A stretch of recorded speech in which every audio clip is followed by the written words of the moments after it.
sebelum saya panggilkan Bapak John dan Ibu Lena, saya akan share satu video yang luar biasa ya buat teman-teman. Kita simak dulu videonya.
Oke, kita langsung panggilkan ya Ibu Lena dan Bapak John. Mungkin bisa hadir. Halo, selamat malam. Aduh. Selamat malam. Selamat malam, Bapak Ibu yang luar biasa. Gimana Pak John, sehat? Sehat, Bu. Kita lihat tadi sebenarnya dari video tadi udah tahu ya kira-kira perjalanannya Bapak dan Ibu luar biasa banget. Meskipun apa yang Bapak rasakan, saya yakin Tuhan punya rencana indah untuk keluarga kalian. Mungkin bisa langsung cerita aja Bu Lena sama Bapak. Nggak berlama-lama nanti jadinya saya yang ini nih kebawa suasana. Iya. Selamat malam semuanya. Saya nggak tahu video tadi sampai, aduh, maaf ya, maaf. Memang luar biasa. Silakan Bu Lena, mungkin apa sih yang kenapa Bapak lihat, saya lihat tadinya sehat banget ya di awal, lalu sampai kurus begitu, tapi sekarang saya lihat mungkin udah banyak perubahan ya di tubuhnya, udah kayaknya lebih berisi lagi dibandingkan waktu yang kurus sekali ya. Dan saya tahu Ibu Lena yang selalu menemani Pak John dalam keadaan apapun. Bagaimana Bu Lena perjalanannya sampai akhirnya bisa ketemu Hemohim dan merasa apa yang dirasakan Bapak setelah minum suplemen-suplemen yang dari Atomi ini sendiri, mungkin bisa sambil cerita Bu Lena, Pak John. Saya mau cerita awal-awalnya suami saya Yohanes ini sakit. Kami nikah 2017 bulan Juli.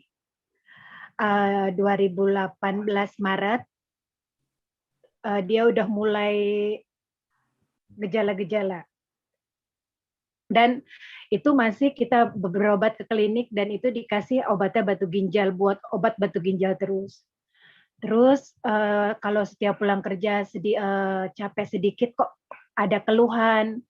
Saya bawa tuh ke klinik sebulan sekali pasti dibawa ke klinik, tapi lama-lama kok saya curiga, ini kok kambuh terus, kalau kambuh itu kaki kram. Terus bener-bener dia nggak dari bawah pusar ke bawah itu sakit. Nah, udah mulai dari situ saya mulai 2018 Maret itu udah mulai ke rumah sakit cek-cek. 3 rumah sakit diagnosanya beda-beda. 2 rumah sakit masih bilang itu batu ginjal. Terus 1 rumah sakit yang bilang itu limfadenitis kronis. Tapi setelah itu kan pengecekan mulai dari CT scan di 1 rumah sakit, terus sampai biopsi ngambil yang di selangkangan itu, ngambil jaringan, udah dilakukan, masih dokternya itu masih belum yakin. Terus akhirnya kami dirujuk ke RSCM Jakarta.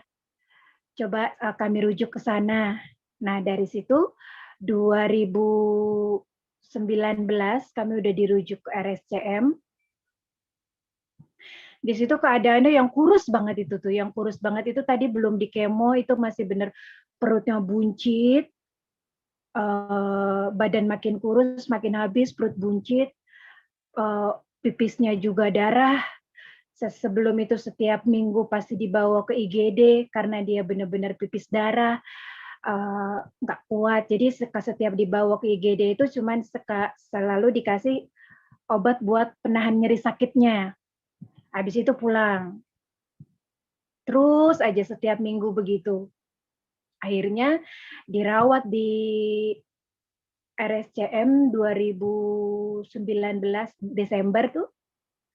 Itu mulai ternyata melewati pemeriksaan, mulai Ibu ini awalnya mau biopsi perutnya, awalnya mau biopsi perut tuh. Kita udah tanda tangan untuk biopsi perut. Nah, sampai di ruang operasi, dokternya telepon, Bu, kami nggak jadi biopsi perut. Kami mau angkat testis kiri. Jadi testisnya itu yang kiri itu keras kayak batu. Nah, katanya akar kankernya itu di situ. Jadi itu namanya seminoma testis. Yang dia punya kanker nyebarnya naiknya ke perut. Yang kankernya di perut itu dia membesar yang mengakibatkan badannya perutnya besar itu tadi yang di foto awal itu. Nah, saya bingung mau di ruang operasi mau bilang enggak, tapi udah di ruang operasi. Ya udah yang terbaik sama dokter. Nah, dijalanin tuh angkat testis yang kiri. Habis itu awal 2020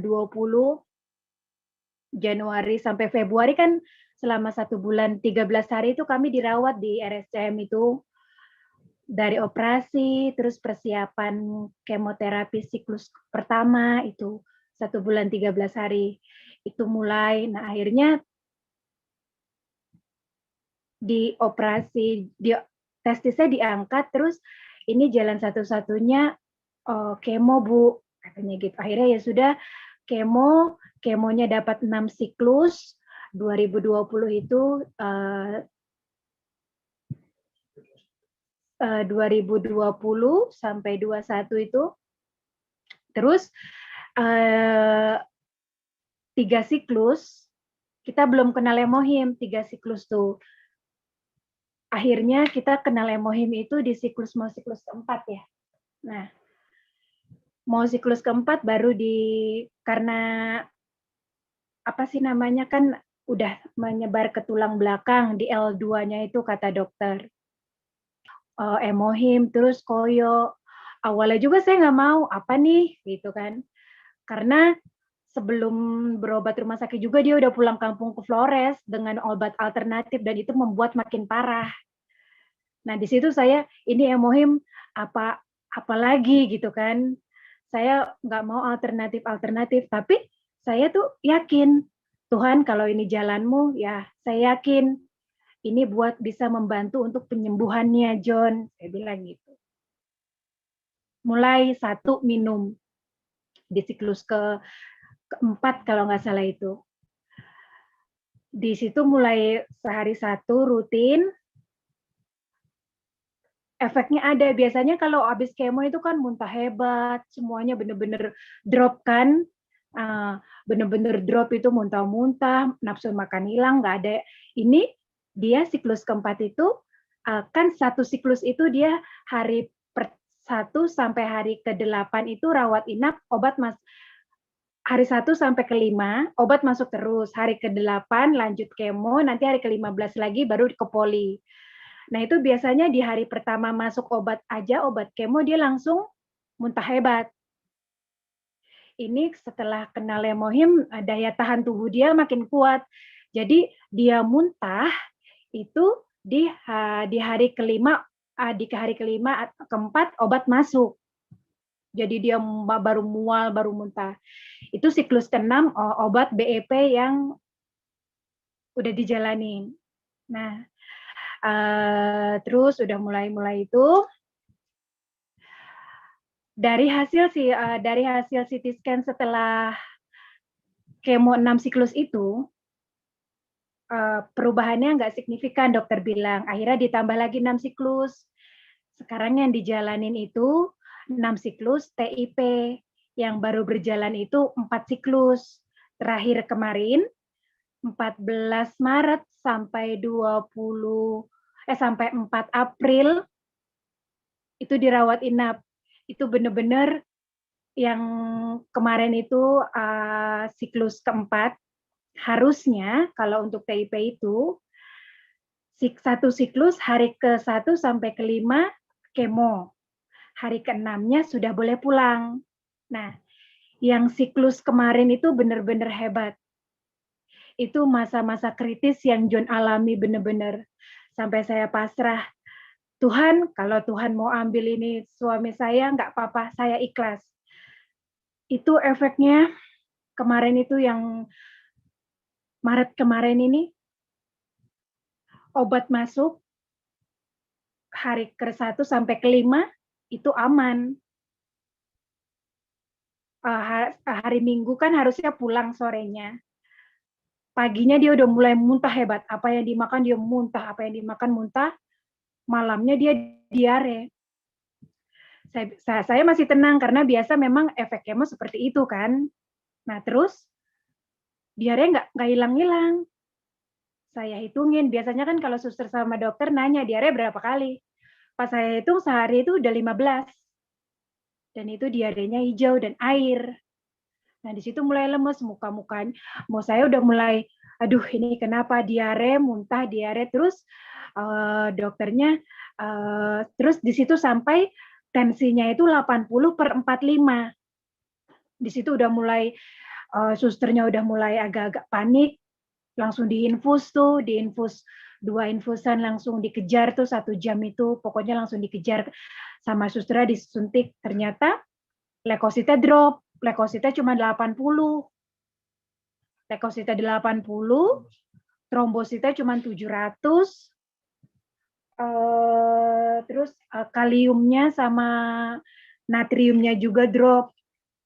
Itu diare itu selama seminggu. Yang hebatnya itu sekitar 4 harian. Benar-benar 15 hari. Dan itu kalau kita pakai Pampers, itu langsung penuh tuh Pampers. Udah muntah, udah pup, udah apa-apa. Pas trombosita turun, ibu pupnya jangan di toilet. Di ini aja kan, di tempat aja. Nanti rentan pendarahan kalau trombositnya drop. Mulai di situ pupnya berdarah, hidungnya juga berdarah.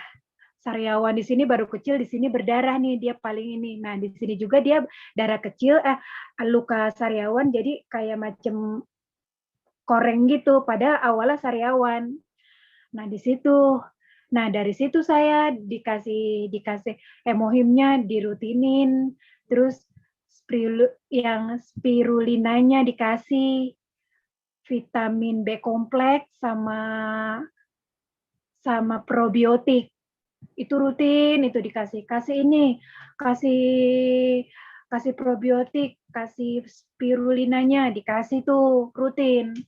Itu berangsur-angsur membaik.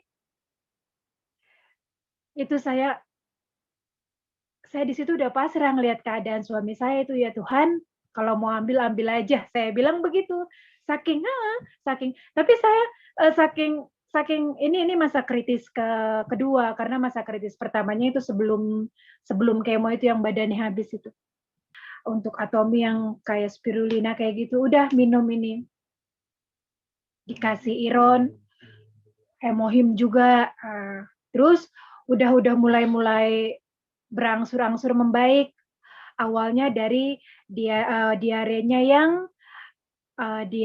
yang apa sih namanya, berangsur berkurang, pupnya juga udah mulai membentuk, yang benar-benar dari air sampai mulai membentuk itu bertahap, nggak langsung, itu bertahap.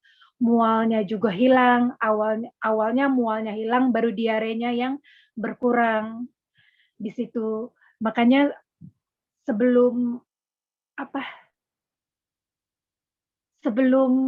semuanya itu hemohim membuat staminanya John ini kuat gitu.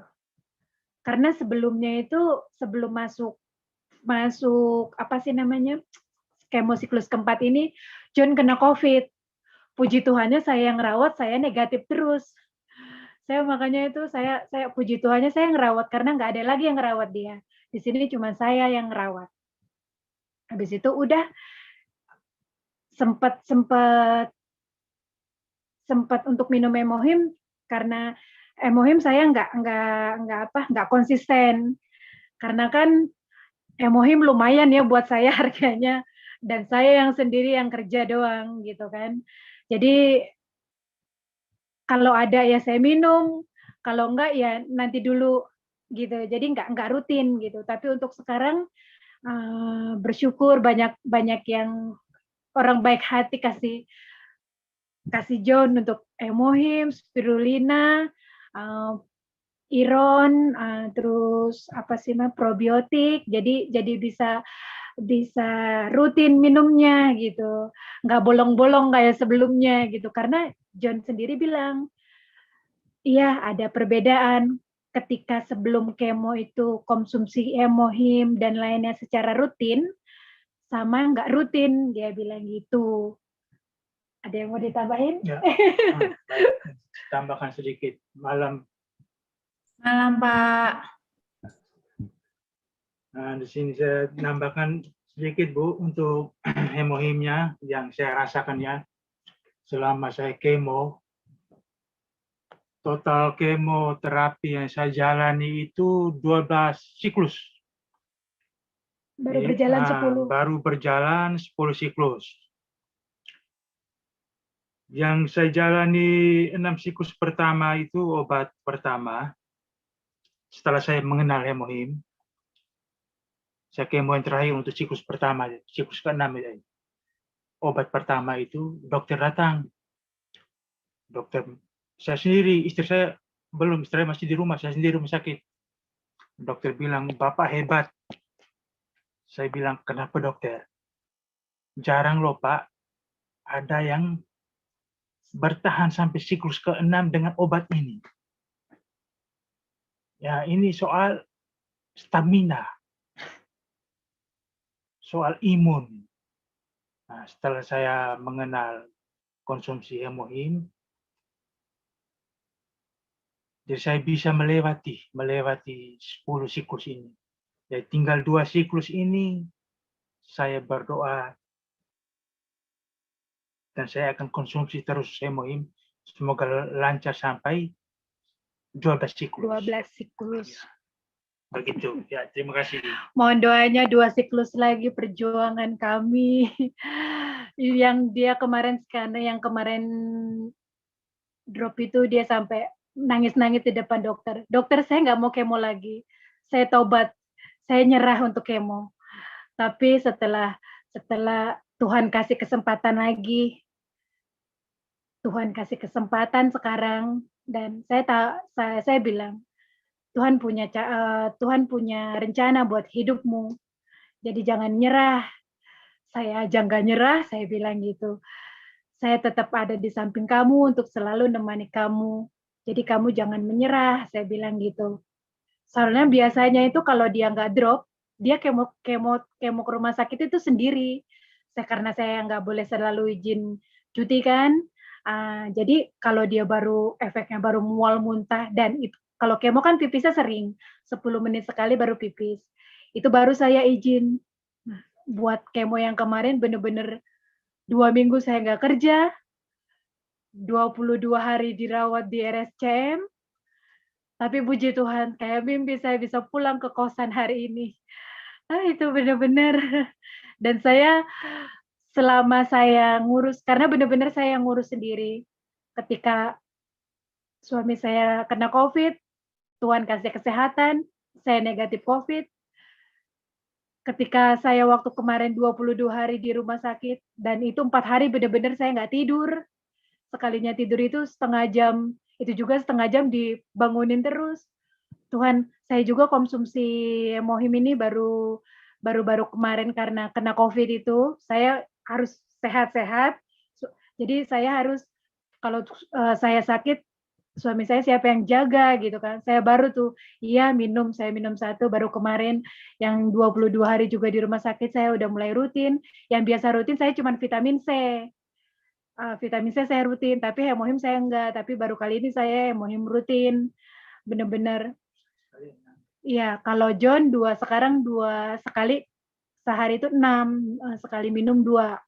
Karena dia kebanyakan minum, jadi dia kayak apalagi yang diminum, jadi kayak macam ada kejenuhan buat dia, karena memang dari 2018 sampai saat ini masih obat gitu. Dan dia bilang ini bukan obat, ini suplemen. Kalau kamu nggak minum ini, staminamu, imunmu dari mana? Kamu kan masih harus berjuang untuk melawan kanker dan untuk kemo. Jadi saya mohon doanya supaya 2 siklus lagi ini semangat, nggak nangis-nangis lagi. Iya itu. Aduh, luar biasa, Pak John sama Ibu Lena. Boleh tahu nggak Pak John dulu sebelumnya kerjanya apa sebelum sakit Pak? Di pabrik keramik. Sebelumnya kerja kebun biasa di Flores itu kan mereka petani. Nah, terus datang ke Jakarta, kerjanya di pabrik keramik. Nah, mulai di situ, pokoknya dia mulai di Jakarta benar-benar mulai kena dia itu berasa. Kos di Jakarta berarti berdua nih ya? Iya, berdua di Jakarta. Oke, memang tadi kan diceritakan sama Bu Lena sama Pak John, dan saya tahu pada waktu keadaan Pak John udah nggak bisa bekerja, yang bekerja harus Bu Lena, itu mungkin satu cobaan dari Tuhan ya, tapi saya yakin dan percaya Tuhan akan memberikan waktu yang indah. Nanti apapun yang Tuhan berikan sekarang itu Tuhan akan berikan yang lebih indah lagi Kak. Pasti ya Bu Lena, Pak John harus lebih kuat. Saya yakin Pak John akan semakin baik menjalani kemoterapi kedua siklus lagi, dan pasti nanti gantian Pak John yang akan bekerja membahagiakan istri. Saya tahu banget ceritanya. Jadi tetap semangat, harus tetap punya semangat untuk hidup. Tugas Anda, mimpi Anda masih jauh untuk bisa membuat istri Anda juga menjadi orang yang bahagia pastinya. Terima kasih Bu Lena dan Pak John, tetap semangat, dan saya appreciate banget untuk leader yang mau membantu blessing untuk Bu Lena dan Pak John. Saya itu satu menuai yang indah dari leader Anda yang mau blessing atau berbagi dengan Anda dengan produk-produk Atomy ini. Luar biasa, appreciate banget untuk sponsor-sponsor Anda yang mau membantu, dan pastikan Anda juga harus punya semangat karena banyak orang yang peduli dengan Anda dan keluarga. Semangat ya Bu Lena, Pak John, terima kasih sekali sudah mau hadir malam hari ini. Tetap semangat. Terima kasih. 구독, 좋아요 눌러주세요.